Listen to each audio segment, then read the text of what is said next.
I'm giving a little crop top action. Yeah, to give y'all we know y'all missed us. Y'all gotta do the visual video form to see all that. Ooh, that's for Untitled Africans After Hours. Anyway. Untitled Africans, UAOF.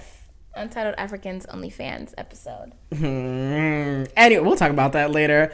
Welcome back. I am Brian. I'm Wangeshi. And this is the Untitled Africans podcast with special guests. Miss Essie. Hey, she's back like we never left. Yes. So we had to come back, with a bang. The girls, needed a break, mental health and all. So we're like, 20 episodes is a lot, okay? Even regular sitcoms need a break in between. Yes. So we took a hiatus, but the girls are back and they're ready to give. Better than ever. And it was Wangeshi's birthday. Oh, purr. Miss Girl is finally 26. Why don't you tell my business? Oh, I'm sorry. That's government information. You never tell a woman's age. No, I'm just playing. I don't play with that ageist mess. I'm 26, honey. I'm grown. Respect your elders. Period. That's all I have to say. She said. Thank you. Okay, well, look at you, Miss Girl. Yeah. But how was your Scorpio season? Purr, honey. Don't get stung. Okay. Yeah, don't be an October Scorpio like Drake. We're gonna keep his name out this fucking podcast, please, because he has been too much right now. We're gonna wait until the apologists rule in to discuss that man, because we have a lot to say. It'll be worth discussing. Are you potentially? Oh hell yeah. Yeah. But how's your hiatus been? It's been awesome. Yeah, got to celebrate your birthday. Convincing. I know. I'm like, girl, it sounds like you did not enjoy that shit. I was trying to figure out the word for it, but no, actually, it's kind of been relaxing. Yeah. Productive. Yeah. You've been busy, honey. Yeah, whether I like it or not. Here and there and everywhere. Yeah, really, I don't know if it's been busy in a productive way, but honey, it's been busy. It's definitely been busy. I think we took the hiatus at a good time. I told you. Yeah. It was my idea to begin with, but yeah, but it wasn't because we were going to be busy. It was because he was tired of me and us and this. Out me like that. Well, I'll just be honest. The hiatus for me was very much well needed. I needed some self-care. I needed some self-love. Sometimes you need to, listen, like I said, 20 episodes for 19 weeks is a lot. And, we gave y'all content. Y'all could go back and listen. Listen, if you didn't have shit to listen to, we gave you enough. Exactly. Right. But, we're back and, I am very well rested now. I I feel great. That's why you look great. Thanks. And I like the white on you. We got the neutral vibes going. I love this. It's giving, color coordination. Is it giving black or luxury? Is it giving fall? Ooh, autumnal. It's giving autumnal.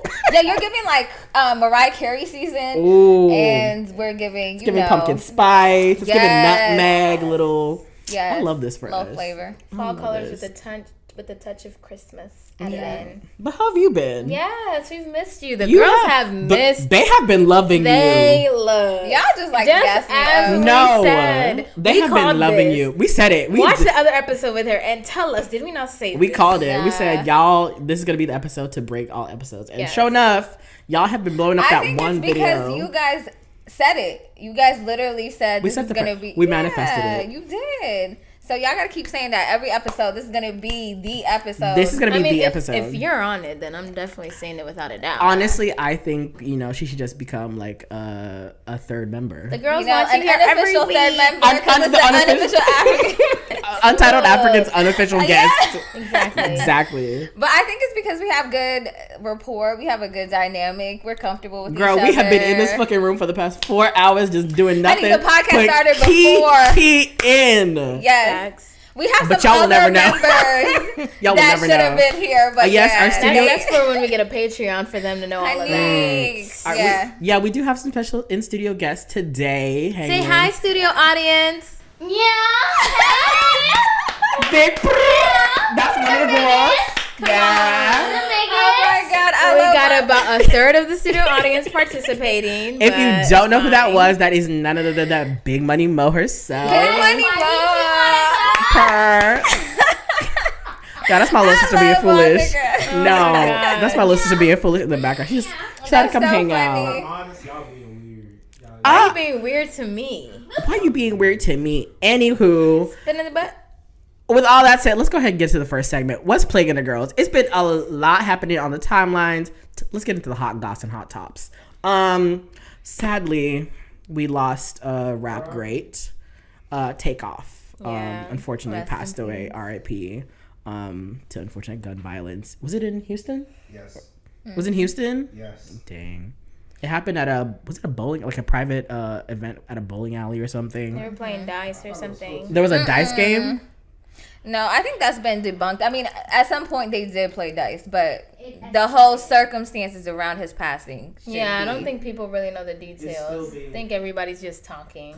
Everyone's talking, but also it's really disheartening because you have a lot of videos floating. And I was just thinking, if I saw a family member...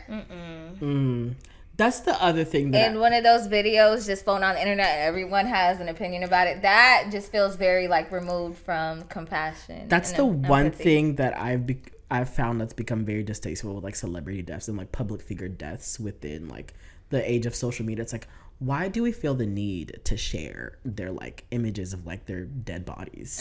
Like, that's especially not okay. black celebrities. Especially, I won't even say black celebrities, black people. Whenever in general, a black person passes or like there's the death or their circumstances, like something very tragic, it's like people feel like they have to share, like, you know, that's something that's very private, and I feel like no one you don't have share access those to that at all, And then public or otherwise. And then they're shocked when, like, Cardi B and Offset aren't saying anything on social media. Like, if that was me, I wouldn't be on social media, like, at all, and I'm muting everything that has anything to do with them. Yeah, it's giving very much TMZ breaking stories about Kobe Bryant before the family even knew. I think, because I saw pictures, and I feel like I don't even think they had even notified, or like the press had even hadn't been confirmed. That's how I found out about it on Twitter. And I was like seeing images of like, was it Quavo that was with him? Yeah, because initially they were saying Quavo was involved. He was shot because it was 3 people. So I was like, there's a lot of speculation. Why am I already seeing pictures and footage? I'm like, this is too much. And I feel like it's just desensitizing an entire generation to like death and like the black. It's just too much. I couldn't do it. It's very specific to black people. Very much. And I pray for our generation that, you know, y'all end that. Y'all need to stop posting pictures of people dying, please. Please. But in other unfortunate news, Candyman himself had passed away. Is it Candy? What's that song? Candy Girl? Candy Girl. Sorry, Aaron Carter. Yes. Candyman is... What is Candy Girl? Candy Girl? How does the song go? No, why am I forgetting? I was about to sing Candy Girl. No, that's definitely not. No. I don't know why I was forgetting. I'm so sorry. Somebody reminded me. I want candy. I want candy. Wow, we were all wrong. Look, no, it's not us. It's been a very long day, okay? It's really been a very long weekend plus 24 hours. Listen, but yeah, unfortunately. He was talking about Candyman. That threw me off. Stop. Isn't that a horror film? Yes. With Yahya Abdul-Mateen. Yeah, I'm sorry. That was my fault, y'all. We don't have a lot of recent reference points. That's why I think it got lost in the noise. That's the one song I do remember that he did. And his stint on an episode. He did the Jimmy Jimmy song, too, from the Jimmy Neutron show or movie. I can't remember what it was for. Yeah, he really? Yeah. Okay, come on, Aaron Carter with the credits. Good, like late 90s, early 2000s. I forgot he was like the it boy for like pre-tweens and teens. But yeah, he recently passed away, and that's also another unfortunate passing in his circumstances as well. It was just really fun. I know he had battled like a lot of demons as far as like his addiction and just mental health. So yeah. But we will discuss that later. Yeah, we will get into all of that later. But can we talk about something happy, please? Yes. The first ever college HBCU football, is it defensive player? I don't know sports. Division I, whatever. Details. Came out. His name was Bryson Perkins. He came out, I think it was right before the Hampton. I think he plays for Hampton. It was right before Hampton's homecoming, and he did like I think it was like an Instagram post where he like came out and was like, you know, this isn't this doesn't define me. This isn't just who I am. I'm much more than my sexuality. It was very beautiful, and like it was written all about. And I was just like, okay. Oh. It was giving very much like, okay, girl, come on. Yeah. I mean, it's huge because like he's the first in like a Division I HBCU. So he was the first like college, first gay Division I football player. Wow. To come out publicly at an HBCU. Oh, at an HBCU. Yeah. Okay. That is big. At HBCU, that's big. That is big. Especially in our community, honey. Period. Listen, the DL man being a DL. Let me shut up. Let me stop talking. What was that? There's that clip of who is it? Laverne Cox when she got stopped. Oh my God! Please do not cancel me for misgendering her. Please. But she was stopped by TMZ and they were talking about like rappers and like after Lil Nas X came out and she was like, yeah, I think a lot of gay rappers need to come out. And they're like, what does that mean, Laverne? I'm like, yeah, a lot of y'all football players need to come out too. Be free. Me who you are. I hate you. My sister and I literally just say the same stuff.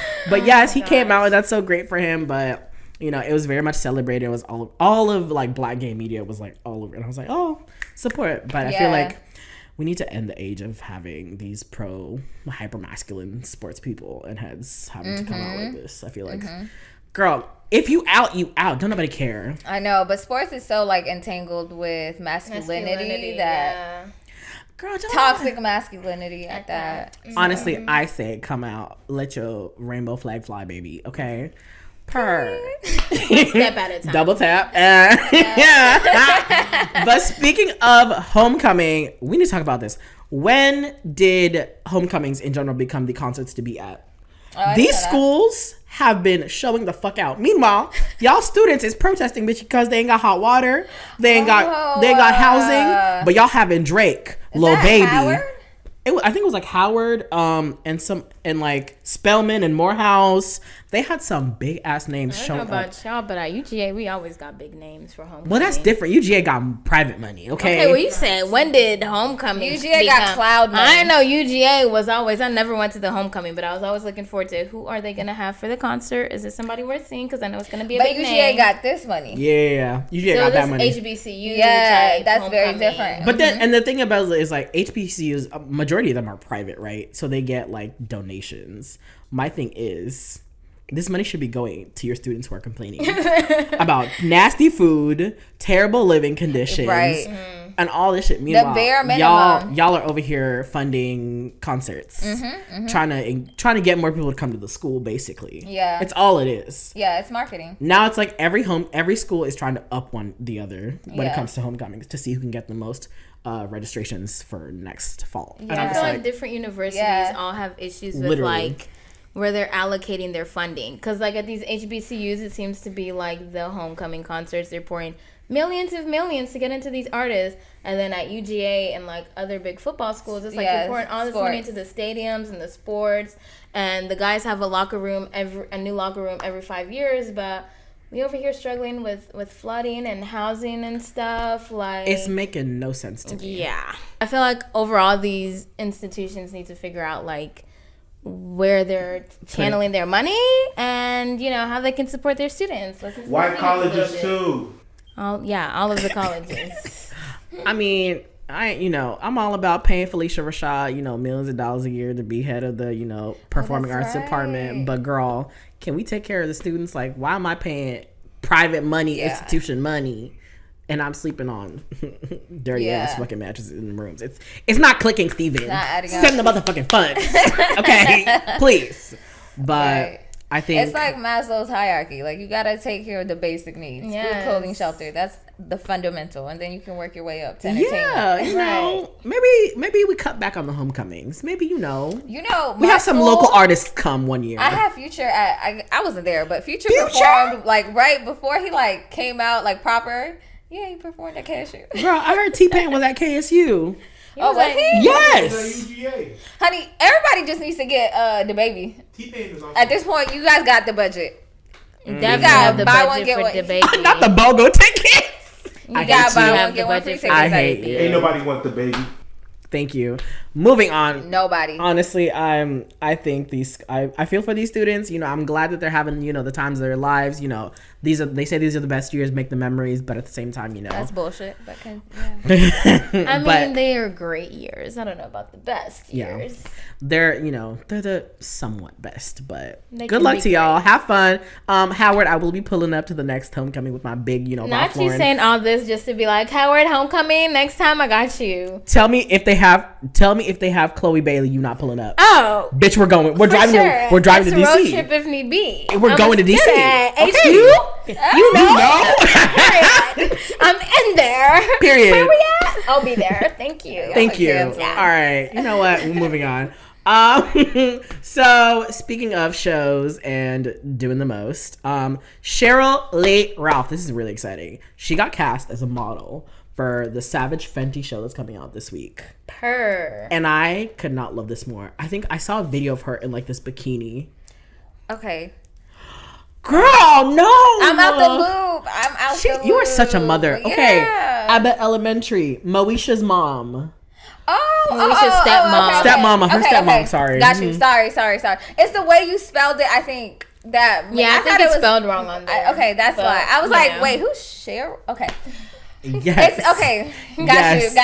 So she got cast in the Savage Fenty. She's gonna be in the Savage Fenty show. Now I don't know. That's dope. I don't know if Rihanna's gonna put her in some lacy one piece bodysuit or it's gonna give But Cheryl, she's like a girl who she stuns every time she's on the. She does. Like she the looks looks she pulls. Whoever her stylist is, I know they're good. Working with the Rihanna stuff, I know it's gonna be good. So I'm very excited to see what she's gonna wear.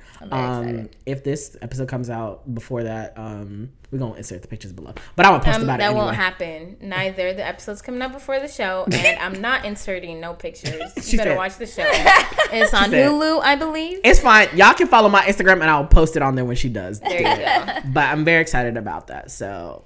And that is all for what is we need to give Cheryl Lee Ralph more props than that. I feel like that's enough. First of all, Miss Emmy winning Miss Dream Girl. Okay, she did just win her humanitarian award at the Human Rights Campaign Awards Gala the other day. She did. Yeah, she does this annual gala where it's like divas for it's to honor and celebrate those who've passed during the AIDS crisis in like the 80s and 90s. It's like really huge. And shout out to her. She's a big advocate for AIDS education and overall protection and, advancing sciences towards curing the world of AIDS. So shout out to it's like a bunch of divas just get together and sing. And nothing do the gays love more than a bunch of divas belting songs. Let me tell you. And Cheryl Lee Ralph, her name is a tongue twister. It is. I'm going to stick to Cheryl. Yeah. Not you all. Miss Ralph. Miss Ralph. Miss Ralph. Miss Ralph. Yes. Nothing more but like, she can belt. Have you heard her sing? No. I mean, did not everybody hear her sing when she won her Emmy? Oh my God, I forgot. Why did I forget about that? She needed an Emmy for that Emmy-winning award performance. Yeah. Like, she gave all that needed. I went back and listened to that song and I was like, this is actually low-key a vibe. Yeah, the black woman who composed that song, like, was, like, so happy to see it on the Emmy stage, like, getting her flowers. Like, Cheryl was getting her flowers while she was giving flowers to a beautiful composer at the same time. And I feel like Cheryl Lee Ralph is just finally getting the flowers that are well overdue. Like, she's always been, an amazing actress and performer, entertainer. But I feel like now everybody is putting the kind of respect they should have been putting on her name. As they should. Oprah giving her the flowers and Beyonce. Beyonce. Like, she's up there. And I think it's so precious whenever I see her kids. They hype her up all the time. I feel like a part of my childhood is healed every time I see a video of them just living with. I did not realize that I had been following her daughter Coco for as long as I had until she was at the Emmys and Post. I said, "Wait, that's your mama?" Yeah. Hey. I was like, "Oh, okay." Royalty? Mama looks good. Hey. She does. She knows how she just has, she's created a legacy, a brand. And she's been consistent. And now she's getting her flowers, even though it's taken decades. Literally. Yeah, we need to change that. I was going to add one thing because I see y'all have Savage Fenty on the bulletin. Yes, of course. I don't want to bring controversy to this, but I want to ask. It's a return episode. We're trying to keep it light. I know we started heavy. I know we started heavy, but we're trying to keep it light. But go ahead. I just wanted to ask, what are your thoughts on the discourse about Johnny Depp, the first male, I guess. He's gonna be the first male celebrity. I don't know, something like that. I heard he's performing. during the show, the Savage Fenty show. Oh, he's performing. Johnny Depp. I don't know if he's performing. He's being asked. He's being featured to do her Savage Fenty show. So I don't think he's to direct. Not direct, but I don't think he's. I don't know why Johnny Depp is even in the realm of conversation with Rihanna. Showcase. I'm sorry. I'm just gonna say thank you. I think he's gonna showcase some of her things. I just don't understand why he's in the realm of conversation with Rihanna and Savage Fenty. I'm very confused. When I saw the news, I said, this must be some fucking Just Jared bullshit. I saw this headline that was like, Rihanna fans are experiencing horror and confusion as to why Johnny Depp. No, because I was like, this has to be a joke. There's no way that she's literally. And I was like, you know what? I'm not going to speak for her. I'm not going to assume anything of her. But as somebody who's a survivor of domestic abuse and just I think after he just went through that, I was like, girl. Come on, you already dealing with it enough, and now you're gonna put, and this is supposed to be your comeback year, Rihanna. Use your brain. Use your brain, please. I think she is, because honestly, I mean, we're talking about it. Exactly. As much as people don't like it, we are talking about it. Whereas this is something we would never have mentioned. That's why I literally, when I saw the news, I wasn't even gonna approach it. I was like, okay, moving on. What you think about it? I mean, I don't know who's behind the decision making about who gets featured Clearly as a model and what's the rationale and what are the optics behind it. But obviously, somebody on their team thought it would be a good look for the brand. Otherwise, or maybe it's I don't know. I have no idea. Allegedly, they were eager on both sides for this collaboration. Okay. That's as you know, for the press, they just were able to say that a spokesperson said both sides were eager for this collaboration to happen. I don't know what that means. Dead pants to camera. Be fucking for real. Be fucking for real. BFFR. BFFR. Literally. But speaking of Rihanna, can we move on to something positive again? Okay. We gotta balance it, we gotta balance it. Ahead. I think it's important to talk about, even though it's not something necessarily negative. Yeah. Negative. I think it's good to have discourse on things because even if it makes you uncomfortable, like being uncomfortable makes you shift. I just had a lot of strong opinions. I said, you know what? Let me just. We can always count on the Aries to let us know. I bring the fire. Yeah, speak your genuine opinion about it. I mean, regardless, unless you're trying to be a Fenty model, I think maybe that's where. Listen, we can't fuck up no sponsorship brand. Listen, we're just starting out. I don't care that much. Tell them. Listen, Debshi, we can do some. Down. Hit up our agent, let us know. Rihanna, I'm still expecting some XL sizes to be sent my way. I want some lingerie, Period. She got some sexy stuff for men's. We were looking at it earlier. Yeah, that stuff, the Savage X Fenty for men, silky, bro. Oh, that's you heard it there. There you go. You hear the testimonials? You can use that for your show. See, now we didn't want to fuck up the Savage Fenty bag, because we got fans in the room. So anyway, what were we gonna talk about? But speaking of Rihanna, let's move on to Block Entertainment. This week in Black Entertainment, for the first time in apparently 6 years, has it been? She released a song, like her own song. Girl. This fucking lullaby that we got. Okay, stop it. No. For Black Panther? Yes.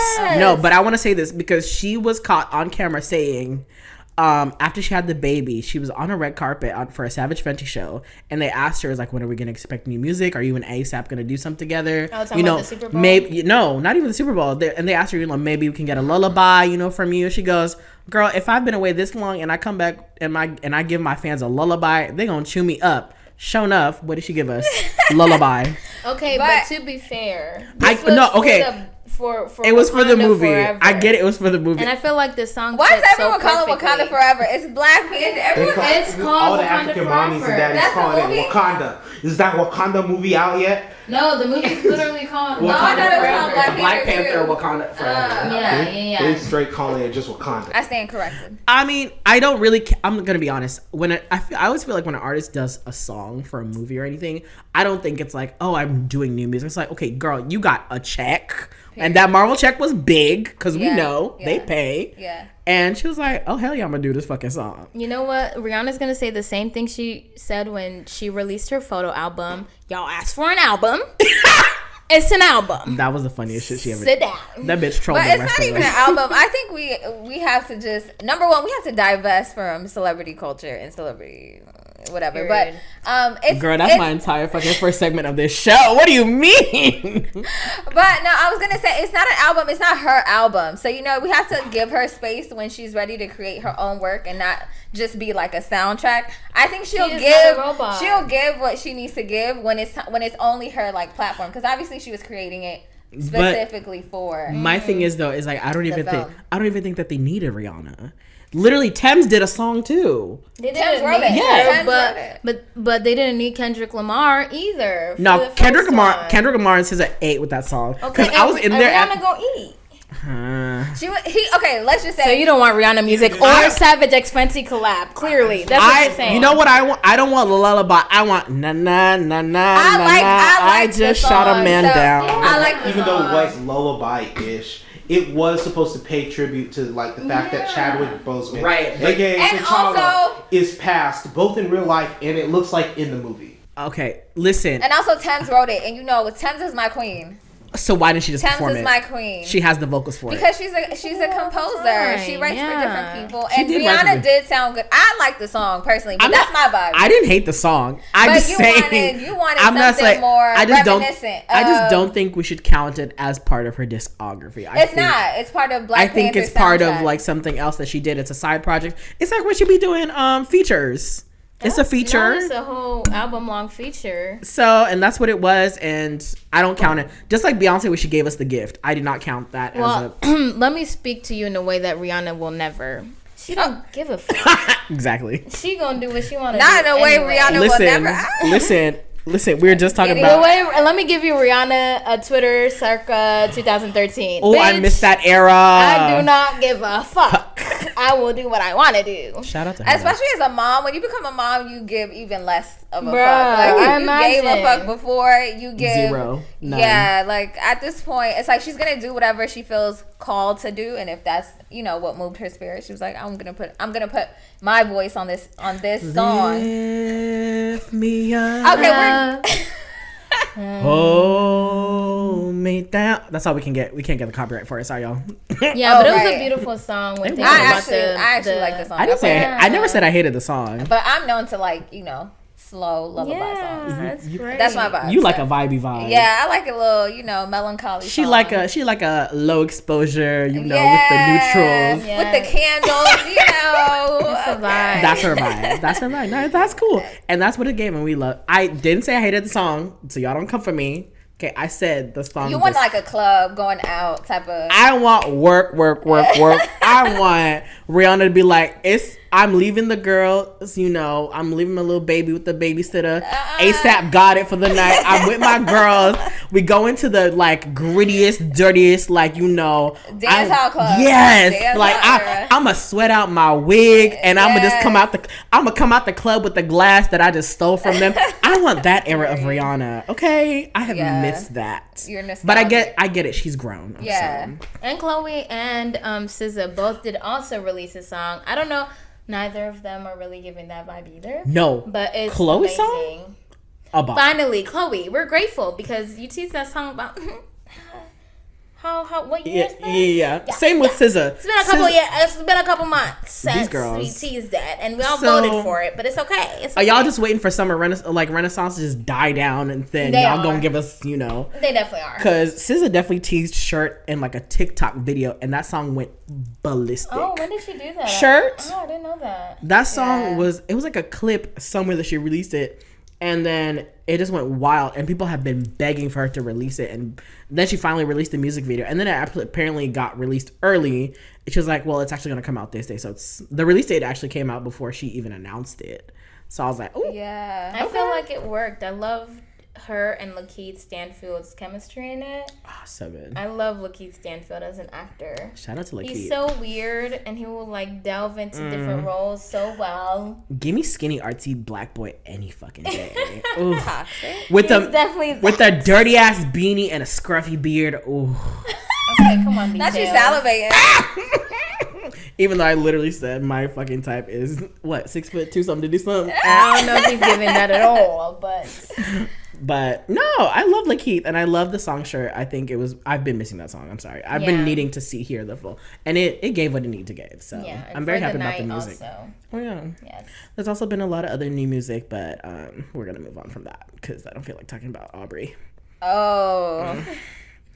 Anywho, what is happening in Black Entertainment, Wangeshi? Miss Octavia E. Butler, you know, the iconic Black female author. Okay. She's getting her book Kindred turned into a whole like Hulu limited series, I believe.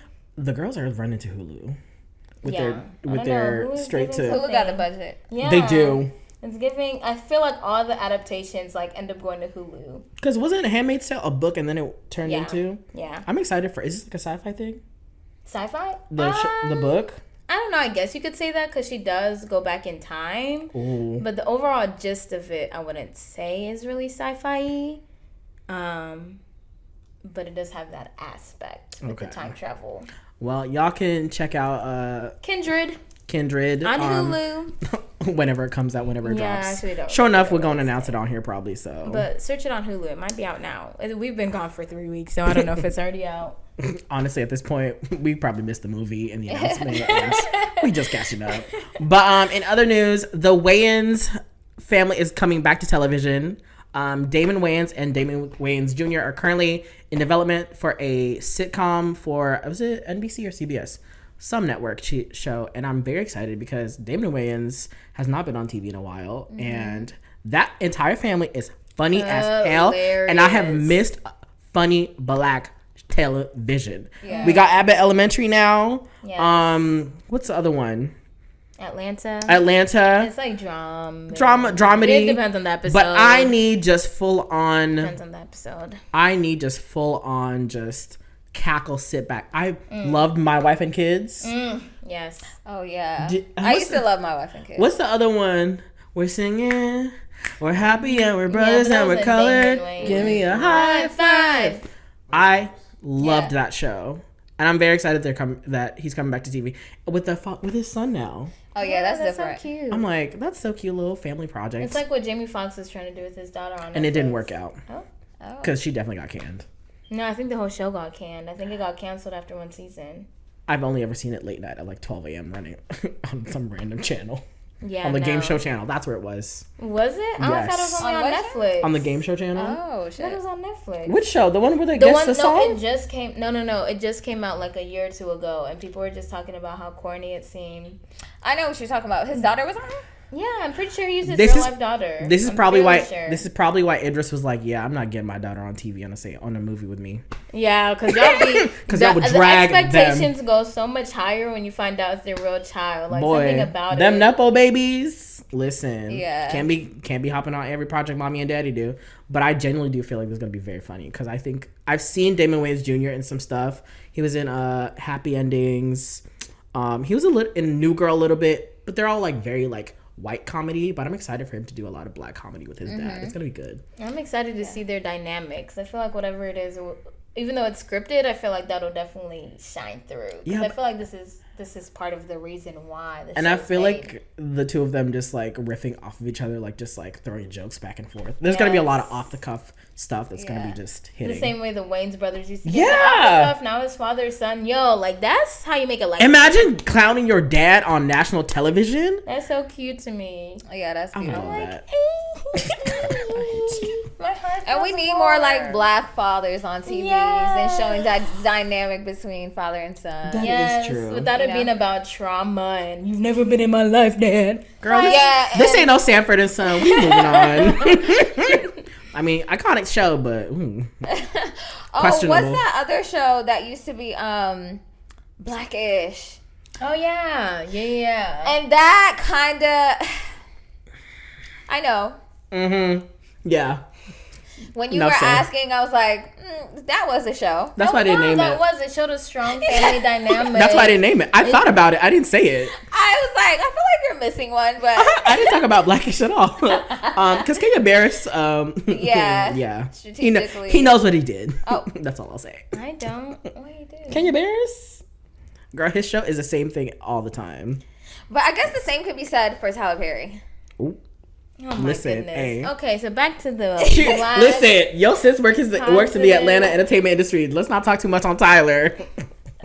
Before he find her. First of all, it's the fact that y'all can't stay on topic for the life of if our life depended on this. This is why you love us. Anyway, moving on. P-Valley has just been granted season 3, and I'm ready. I'm surprised. I'm ready too. Down in the valley with the girls get naked. In the audience. If you throwing bands and she going and shit. Krilla, humpback, Mississippi pride, cornbread fed. Let me stop. That's all we can give. Yeah. Copyright. But I'm so excited for this. I'm ready to be in my stripper heels with my floss on, just shaking yash. Along with the rest of the crew. Mercedes and them. Unfortunately, Autumn Night will not be returning after she stole all of Uncle Clifford money. If you haven't caught up. Because I still don't think I finished season 2. Did I? Girl, it's been off the air for months. I don't remember if I finished it. I should have finished it, right? Yes, you should have. Are you watching P-Valley? No, I'm not. You can't come to me. It has a little bit of money laundering. I think you'd enjoy it. No, I like. There's a lot of political gameplay. My taste in TV film shit. It's about drug dealing and the cartel. My taste is in like Wolf of Wall Street narco stuff. So. Ooh, I might have a show for you later. We'll talk because this one didn't like it. Industry. Oh no! I told her about it. I told Obi to watch it. I think we tried to. I think it's boring. It's boring. I love Industry. I like shows based in like other countries. No, it's based in the UK. I feel like I've seen it, but it's very slow. Oh yeah, that too. I'm not, you. But there was Money Heist was a good one that we. I'm gonna be honest. I enjoyed. All I know about that show is they had a character named Nairobi, and that was it. I feel like never watched Money Heist. As much as you two have in common in taste and entertainment, the only thing in terms of TV is Real Housewives reality shows, maybe. Yeah, that's our Venn diagram. That's where our Venn diagrams cross. Yeah, I can see that. I can see that. TV and film. Have you been watching Potomac? I'm catching up slowly. Give me some time. Give me some time. I'm still getting. Who's in Potomac? Real Housewives of the Potomac. No, but who's in it? Like who's in it? Giselle's problematic ass and her weird shaped house. I don't know. Is Giselle the black woman? There's so many names to keep up with. I always forget. Who's the one who's like trying to be like Candy with the music career? Oh, not her trying to be like Candy. I mean, let's be honest. I can't remember her name, but I just saw her performing at BravoCon. It was the funniest thing. I'm sorry. Hey, she always has that little napkin. You know exactly what I'm talking about. Exactly. But I feel for her because this season they're coming for her husband. So they always coming for somebody, man. Honk the horn on him, Greg. Period. No, that's R.I.P. Greg. But but see how me and him are talking about Real Housewives. You're clueless. That's how she's like, shut down. That's how I am. I don't know anything about P-Valley, but I hear it's a good show. You should definitely watch it. And we need more.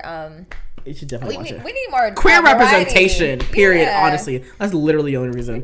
Between Uncle Clifford and Lil Murda, that's literally the only reason. And maybe a lot of the stripper.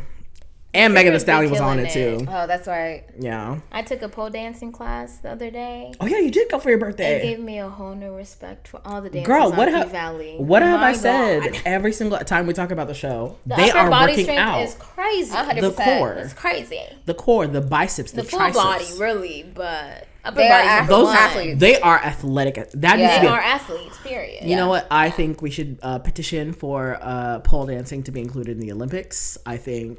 Period. Let's make the Olympics fun again. Oh yes. Yeah. You know, the girls have. Let's make it worth watching again. Because let's be honest, we're really only watching for one of two things. Usain Bolt, honestly. And period. Wagwan. Where my people at? Why are we like this?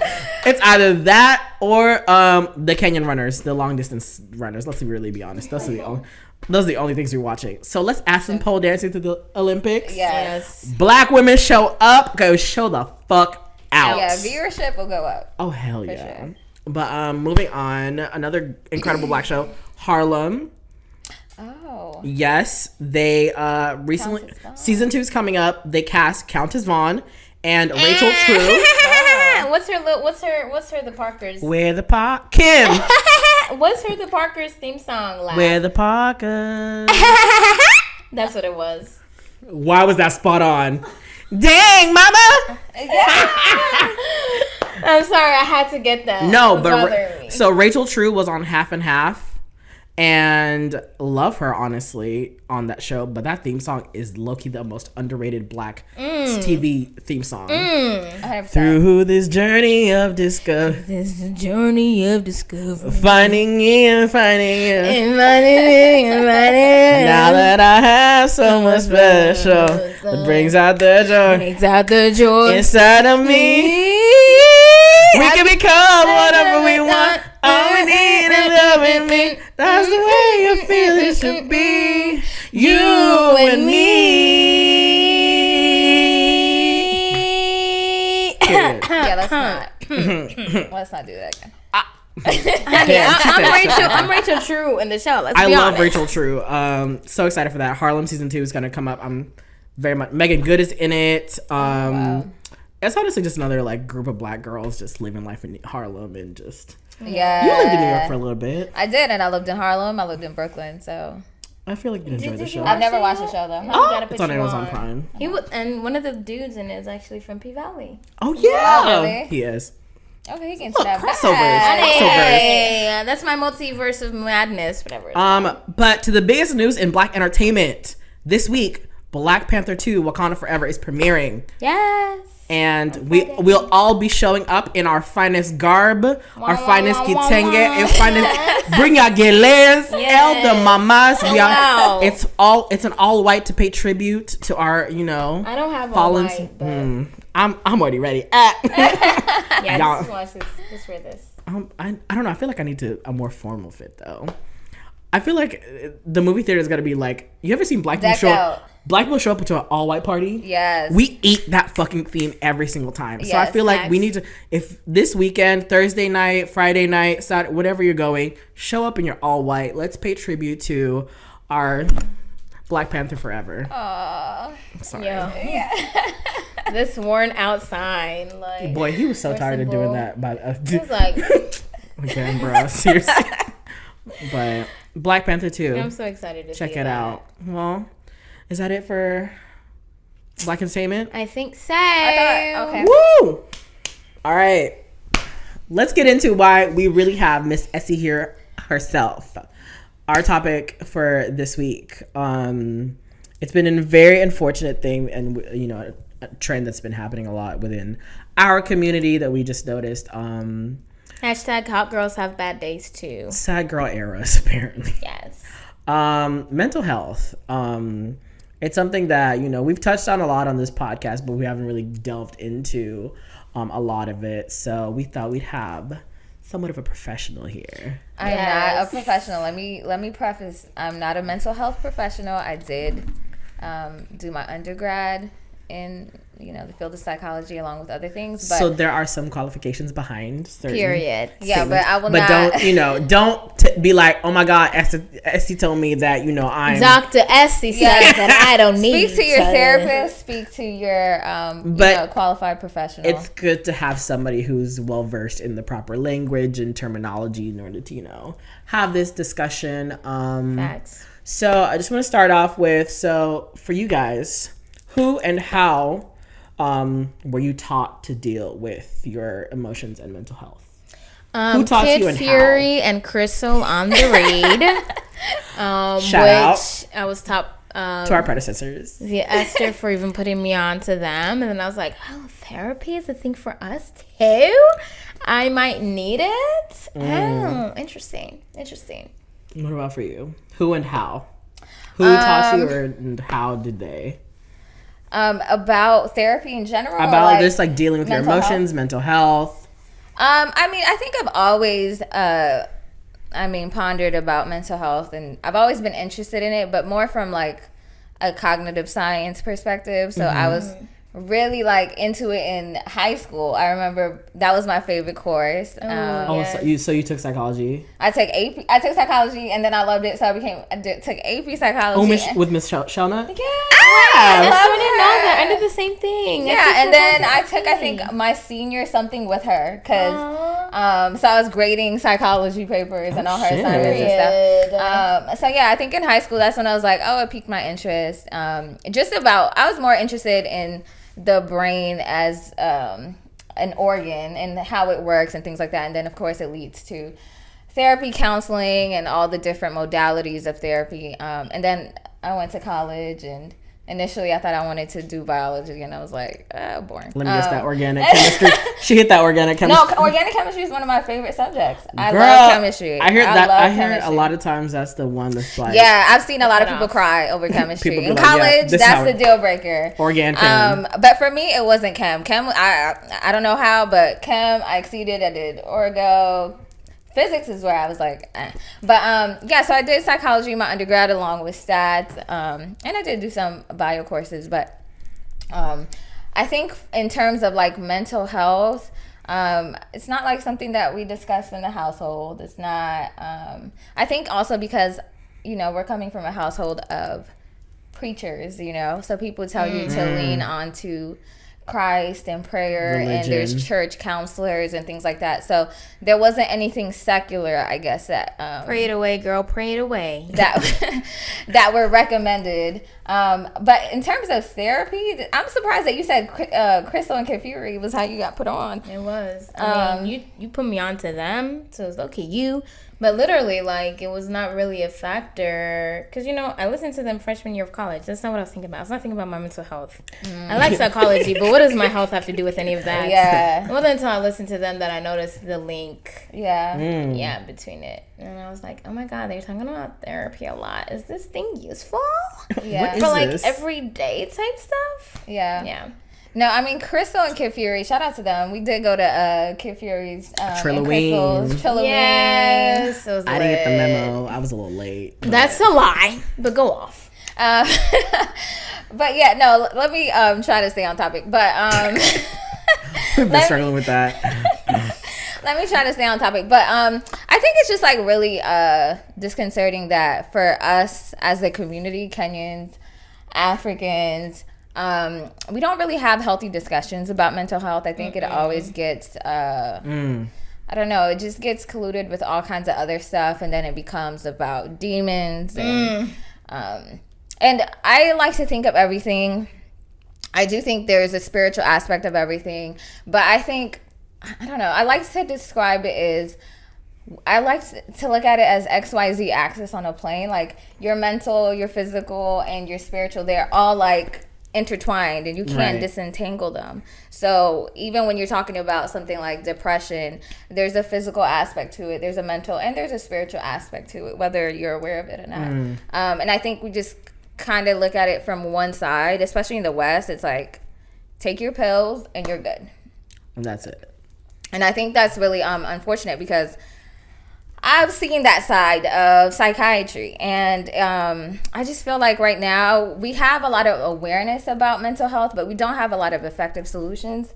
A lot of the solutions are really to just keep people in asylums and keep them kind of tucked away from the general population for safety reasons. But I think within the asylums, there's not a lot of effective treatments within when somebody's in an inpatient unit, or if somebody has to be at an extended stay rehab center. We really have to open our minds as to other ways of helping other people cope with illnesses that's not just limited to talk therapy or drugs. Like, there's so many modalities of therapy, and that's what I think.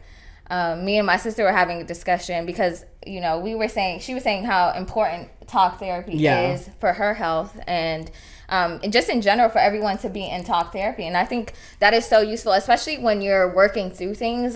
They say if you talk about something, the likelihood of it being stored as trauma decreases. Like, I don't even know what the percentage is. Oh, wow. So something gets translated as trauma. It gets stored as trauma, but it gets stored as trauma inside the body. Like, trauma gets stored in the body. And that's in the book. What's it called? The Diaz? the body keeps the score or something like that. We talked about that. Yeah, and it's like you hold trauma in your body. That's why a lot of things you get triggered. See, that's why TikTok's been telling me like, oh, you hunching your shoulders, you holding trauma somewhere. Yeah. You walk funny, you holding trauma somewhere in your legs. I'm telling you, no, listen, but so you touch on this a little bit. It's like we become a lot more aware. Do you think this generation's awareness in this overall treatment of like mental health, is it more for like status? Is it a good thing? Is it a bad thing that like they're having more open discussions? Because I feel like sometimes it's treated more like as a trend, and a lot of people are just like, well, you know, I suffer from depression, anxiety, and it's like, well, girl, do you really, or did you just see some, somebody who's calling them who's calling themselves a psychiatrist on your For You page, and you're just saying, yeah, this sounds like me, or like somebody said you might have ADHD if you XYZ, because I feel like we've all seen those For You page videos. I totally get that. I think like with everything, that's one of the things that I remember in my courses is professors would really be like, listen, you're going to try to self-diagnose yourself as you're learning about all these different conditions and disorders. But I think it's important to know that everything is on a spectrum, and how you get diagnosed in the DSM is based on the degree of severity and like how many symptoms that you're showing that are, comorbid or simultaneously occurring. And so if you are saying that like, oh, I have depression, or, depression is complex, and it also looks very different in different people. So it becomes even harder, even for clinicians, to diagnose, because historically women have been underdiagnosed with a lot of things or overdiagnosed with a lot of things. And I come from the field of clinical research. So I see how a lot of drugs are put to market and who they're tested on and how specific they are in the population. So like a certain drug can work really well for white males, and then they test it on, like recently I had a drug that we tested on Asian population, and they had to cut it out the market completely because of how it affected them. And a lot of times we don't do research on people that look like us, or we exclusively do research on people who look like us, and we get exploited. So that's why I said it's really hard to say, because you could be taking meds. So let's say you're diagnosed with ADD and you're taking meds for whatever the current standard of care is. It may not work for you the same way that it's going to work for Brad or Karen or whoever, because it's not been tested. Not Brad and Karen. It's not been tested on your population, and it hasn't been tested for the length of time that they're asking you guys to take these meds. So we're talking about lifelong. So that's interesting. So you mentioned research and how it's important to like have a scope of like a wide range of like a test subjects, right? As far as like when it comes to like mental health and just overall like finding out information and doing trials and whatnot, it's like how much information is out there that is accurate about a large population of like Black African when it comes to mental health? Would you say? I know. You said it, and I was like, "Oh, let me ask that." I feel like this. I mean, it's very specific to the drug. Not even the drug in general. I'm just saying, like, general, like, studies that you may have come across about like mental health.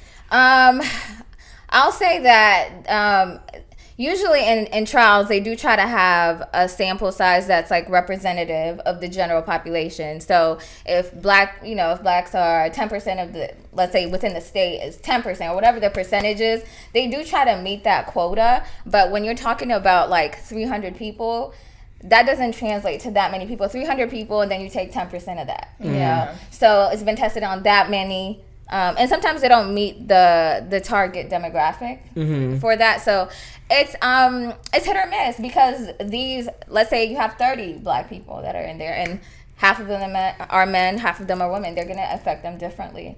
Even when you talk about something like even sunscreen, our body absorbs sunscreen differently. And it's like they didn't test this on melanated people. We have scientists in San Diego who are trying to recreate melanin in a lab, because they know that, sunscreen, it got marketed and it was sold, but I don't know. I feel like there's a lot of confounding factors when it comes to medication. That's why I feel like medication can't be the end all be all for everyone, especially when you're talking about lifelong conditions. lifelong conditions. We're talking about things that are chronic. So that's one way to obviously approach it, but you have to have different modalities. And I think for me, I would like for us to broaden the different treatment modalities that are available to people. Because the reason I asked that, because I will say in my mental health journey that I've kind of had, like in trying to figure out, okay, well, it's talk therapy, this, that, whatever, I found that there is not a lot of Black professionals. Oh, yeah. And I'm just like, and sometimes even the ones that, even the non-Black professionals that you do go to, it's like they don't have the information about your specific demographic to be able to like guide you through your mental health journey. Yeah. So then you just feel like, well, fuck, what's the point of it? It's like I'm trying to do something for, me, and like really trying to get myself like centered and like help myself like deal with these issues that I've been having. But it's like, if you don't even have the tools to help me, right, how are you, Yeah, right. And I'm just like, okay, well, maybe talk therapy might not be it. So I feel like it's important that people know that it's like, it's not, there's like you said, there's more. Yeah. I know, but like, I was like, I'll be sitting there like, when you ever. Well, for one, I know therapists don't get paid much. So a lot of like really good therapists don't even take insurance. Girl, yes. So to find a really good clinician, it's difficult because insurance companies don't pay therapists that much for certain, especially like if you specialize in certain disorders, addiction, there's a whole gamut of things, but they don't get paid that well. So like finding a good clinician that also understands your background, that's like very specific to your nuances, it gets very niche. Yeah, like it's really a gamble, and some people are lucky, I'm still on my journey to finding the right one. Some people are fortunate to find some, but I think it's hard, and it's easy to get discouraged if you're seeking somebody and you need somebody now. Like, I need somebody to talk to, and then at some point you're like, you know what, therapy actually isn't for me because I can't find nobody that I could build rapport with. Okay. Especially like I think when you're very specific, when you're talking about, okay, my identity, Black, queer, this. It's like, listen, African, like, you know what I'm saying? Can you speak to the nuances of my experience, and can you still resonate with that experience, and give me something, or give me tools to deal with the things that I'm dealing with? What if I don't have access to medication? What if I can't take medication? What if I have contraindications? That's another thing people don't talk about is you can have, let's say, ADD. There's contraindications if you have heart problems. You can't take certain medications. So it's like, what do I do? What are the alternatives? And I think that goes back to also the education in this country when it comes to like how to deal with certain things. It's very like linear. And so it's kind of hard for somebody coming, especially as a novice or as a person who's not familiar with the field, to know like, oh, maybe I shouldn't take this med if I'm going to be pregnant one time in the future, or if I'm taking this and that, this is not going to work for me. Yeah. So it's awareness is one thing, but I think we need to move from awareness to finding really effective solutions, and that comes from broadening our education, and also learning from history. Destigmatizing. Oh yeah, destigmatizing, especially in the African community, because people always have answers. If somebody's It is not because I come to you and tell you, Mom, I'm feeling sad. Hey, the devil has taken a hold of my son. Please. Yeah, stop being sad. Bring him back. What do you have to be sad about? When I was in Kenya, do you know the things I had to carry water from the river every day? Do you know the things? Do I have the capacity to be sad? Do you know everything that is going on in my life that could make me sad right now? But you see me, I'm smiling. What is wrong with you? You're not. Yeah, I think there's that whole thing where people just like try to invalidate your experience because of their experience. And you're using your experience as a reference point, but it's like, you can't tell me my emotional experience. You can't dictate my emotional experience based on what happened in your life and how you navigated it, because we're two different people. So then how do we go about having those conversations and trying to, make them understand? It's like, I feel this way because for a reason. It's not... Can you rely on other people for that? Like, yeah. You really can't. I mean... Do you even try to educate? The little that you yourself know about what you're dealing with? As an adult, I don't care to educate. But if I was if I was a child and I'm going through certain things and I need help, yeah, I think it's important for parents to broaden their scope of knowledge when it comes to mental health, because a lot of times people go to their friends, right? They go to their friends, and their friends have the same kind of knowledge base that they do. So it's not really that useful, because it's just going to be like, I just pray for them. It's that fixed. And I feel like that's the thing. I feel like a lot of parents do a disservice to their children by not educating them. Exactly. Yes, by not educating and expanding. It's like, okay, well, my kid says he's going through this, and I know for a fact that this is an issue across our community, and I've seen it multiple times, and I've seen the end result of what happens if no one interferes at the right time, or no one tries to talk this person through this, through what they're feeling. So it's like, why do we keep doing this to ourselves? Because it's deemed as a character flaw. Like, it's an innate character flaw. You can't disentangle the disorder from the person. And so it becomes difficult when you're talking about things, because especially like personality disorders, bipolar disorder, it's really hard to divorce the two, because you think it's just an innate characteristic of somebody. Or even things that I've been learning, we've been talking about ADHD, how it manifests in your everyday life. And you can internalize that to be like, oh, I'm just a shit person. What's wrong with me? But these are just symptoms of an underlying disorder. And if you're not aware of it, like, it's hard to seek help. Especially like when I think about, we don't have resources, especially for men, to, I don't know, express themselves, to talk openly, be vulnerable, share what's going on, because men are, told to internalize everything. They're not allowed to outwardly express any pain, any sense of weakness, and it's killing our men, literally. Absolutely. I will say, in my, like, when I first started like doing like the whole mental health journey, like, I found it really difficult to get like emotional with like an absolute stranger. I was like, it feels sterile to me. It kind of feels a little sterile. I mean, like, I've just met you and I'm supposed to pour my life. Yeah, and luckily, like, it wasn't until like my third therapist that were like, you don't have to. We can just like talk like regular. Tell me how about your day, and like, we can get into the other stuff as we move along. And then eventually, I didn't like the way they did. So, like I said, it's like dating. You got to find the right person, but it's a whole journey. And I feel like that's another thing. I feel like we need to like make it okay for men to feel like, to be able to pour their emotions out and just be free, and just like, it's a judgment free zone. It's like, it's okay. We get it. We all go through shit. You don't have to tough it out every single time. Right. Like, it's okay to cry. Who was it that was it Frank Ocean, his his last album, he put out like a magazine as like Boys Cry or something like that. I was like, yes, let's normalize boys crying. Yeah. Cause y'all need to stop telling these little boys when they're on the playing field, stop that crying. What you crying for? Suck it up. You need to stop telling them, suck it up, like, be a man. Like, no, let them feel, let them have the full, scope of like human emotions. It's like, you can't just be like this, hard person. And it's like, that's fucked up. You mess up a lot of kids mentally at such a young age by telling them this, like, and they hear this perpetuated throughout life at every single stage, infancy, toddler, like, as preteens, even like early 20s. Like, it's not, a lot of them, it's not until they get to like their like late 50s, 40s, they're like, oh shit, I was fucked up. And it's because I never really got to feel like the fullest, like, human beings are supposed to fully feel, and it's exactly, a lot of times like men aren't allowed to do that. And it's not just men as well. I think there's also the whole strong black woman thing, and it's, like,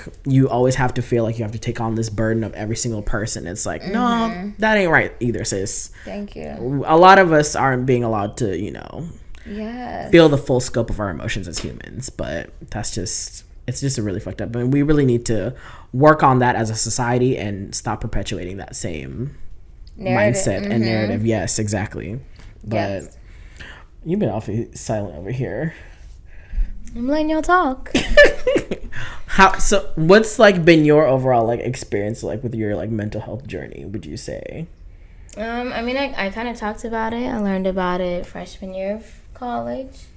Yeah. I got a therapist once I got a job. What was that like for you? Was it difficult or easy, do you feel like? It was easy. I mean, I think it was my therapist, at least like with my job, they let you like tailor it. Like you call them, you're like, hey, I want to get a therapist. They're like, okay, is there anything specific you want? Like, yeah, I want her to be this, that, and the third, and relate to this, that, and the third. Did you say I want like a black woman, or I want a black person? Yeah, I said preferably a black woman who can kind of like relate a little bit with like being part of the African diaspora. Found me a woman who's Caribbean, black woman. She even had a Nigerian older woman who's an assistant. So I'm like 2 therapists in one. Like the one black woman would give me advice, and then Nigerian woman would give me her input. So you were, I got lucky. Jackpot. Girl, you got. She said she hit up the therapist concierge and said, "I want boop boop boop boop." Yeah. Got the lotto, honey. I have the therapy, and then I quit my job. So I'm just therapist-less now.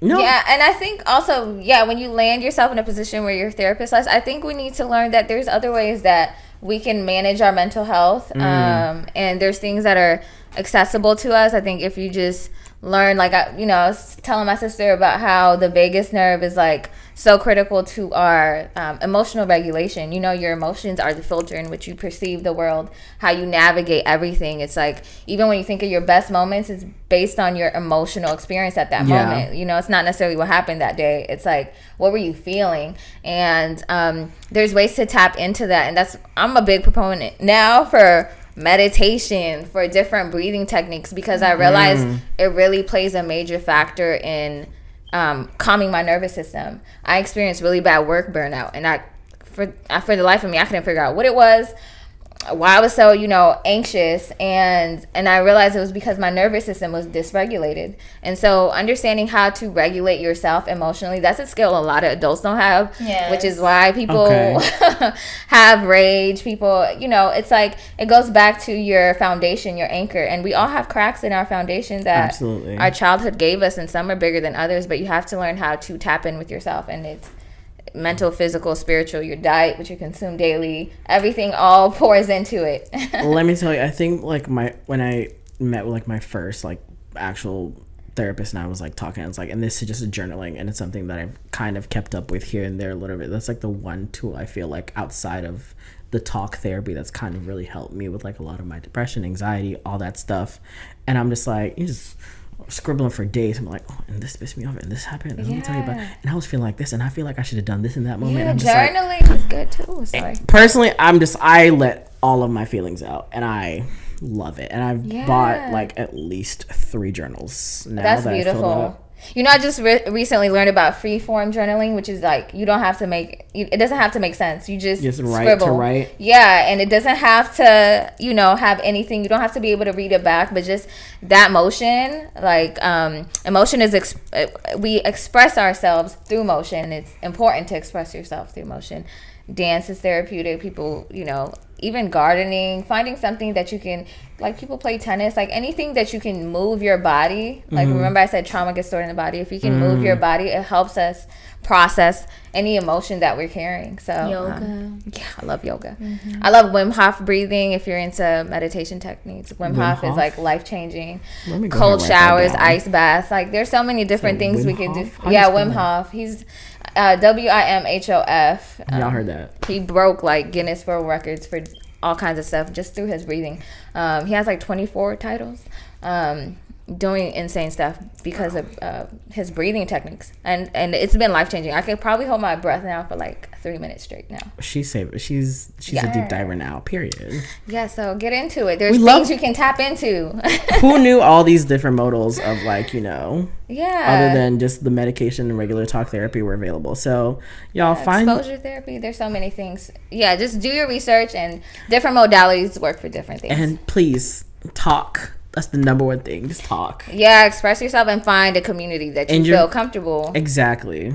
Expressing yourself with. And if your parents are not a safe space, there's online resources. There's a lot of telehealth options out there, and a lot of them are at almost zero to no cost and are even covered by insurances. You can even reach out to your insurance and see if they even cover like any telehealth medicine options. So reach out. You have sources. You are not alone. Yes. And on that note, y'all, we got to wrap it up for, our mid-season premiere, whatever you want to call it. Thank you so much for tuning in. This has been the Untitled Africans podcast. I'm Brian. I'm Wangeshi. Thank you so much, Essie, for joining us again. We gotta have you back.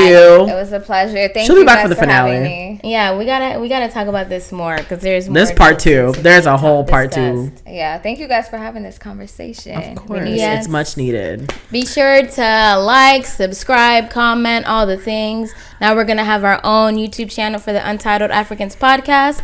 So be sure to subscribe to that, and of course listen on your favorite podcast app. Thank you so much. Spotify, Apple. Bye. Peace out. Be safe, everyone, and do your meditations. We out.